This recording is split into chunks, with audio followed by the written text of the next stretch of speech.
coming in, whether it be the freshmen and of course like Ito Delcadia.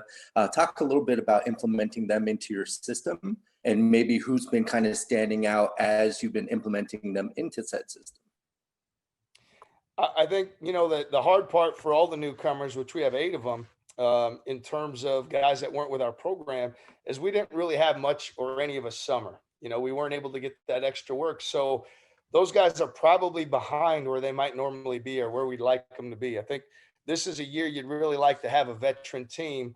And we're on the opposite side of that continuum in terms of having 8 new guys. So what we've seen is, we knew that with Jenkins sitting out and Moses Wood, those guys gave us some experience.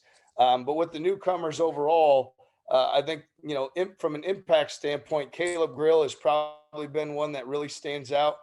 He's physically tough. He can shoot the ball. He's a lockdown defender. He's done a tremendous job for us up to this point. Nick Blake has certainly had some moments.